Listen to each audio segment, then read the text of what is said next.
Like I said, I'm lieutenant with the Organized Crime Narcotics Unit in Clay County. Yesterday evening, late, we concluded an investigation in the Middleburg area of our county. Resulted in either arrests or pending charges on over a dozen individuals. These individuals were involved in the sale and distribution of illegal narcotics from a local business, which was a Boost mobile phone store. As we released in the press release, this operation was basically being conducted during normal business hours when customers could come in the store for either legitimate reasons or for illegal reasons.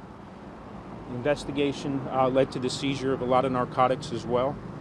Some things are still ongoing. As I said, it ended late last night, so some things we're following up on and some leads we are still working on.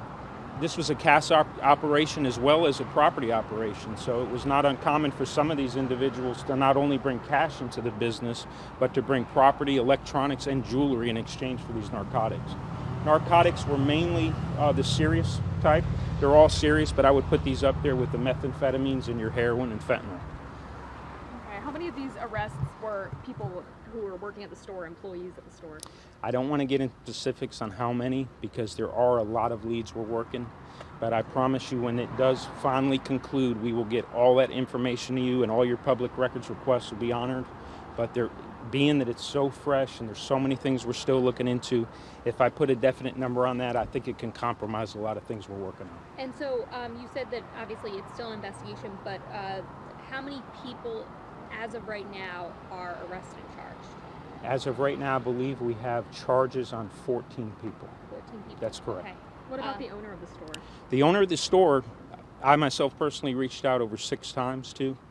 At this time, though, I will say we have nothing in our investigation that ties any management or owner to this operation.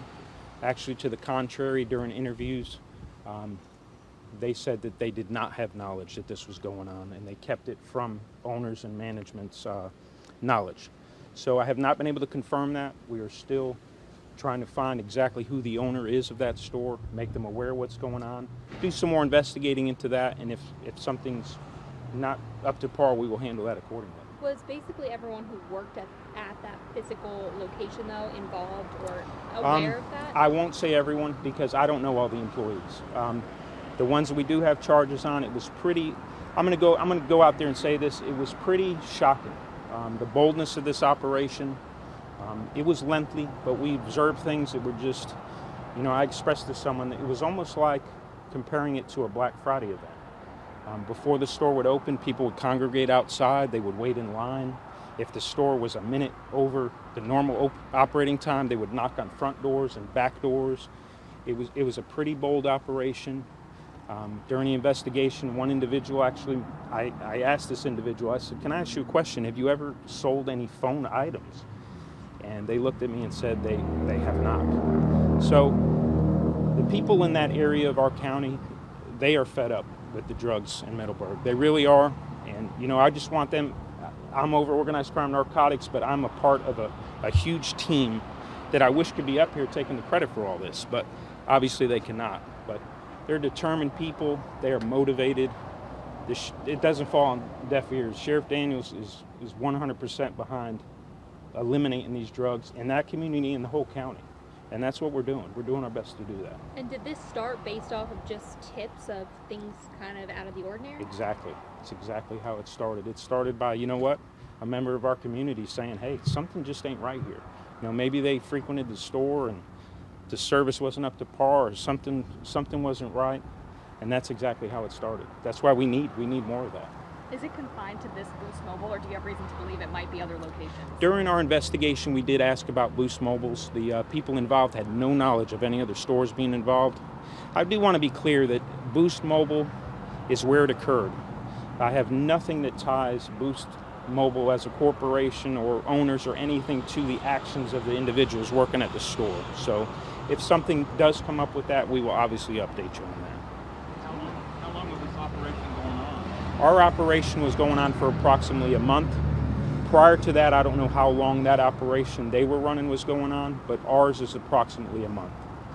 Given the opioid problem we got right now, have any deaths been attached to this particular location as far as like the trafficking that was going on? Anybody? I cannot tell you of any deaths that are intricately attached to this investigation, but as we all know, when you're dealing with heroin and fentanyl, it is a deadly epidemic, and you know, people are dying at an alarming rate, and so we want to get that off the street. And I cannot say this is tied to any, but I can only say that getting heroin off the streets, you never know what the outcome of that is. You could have saved numerous lives, you just don't know.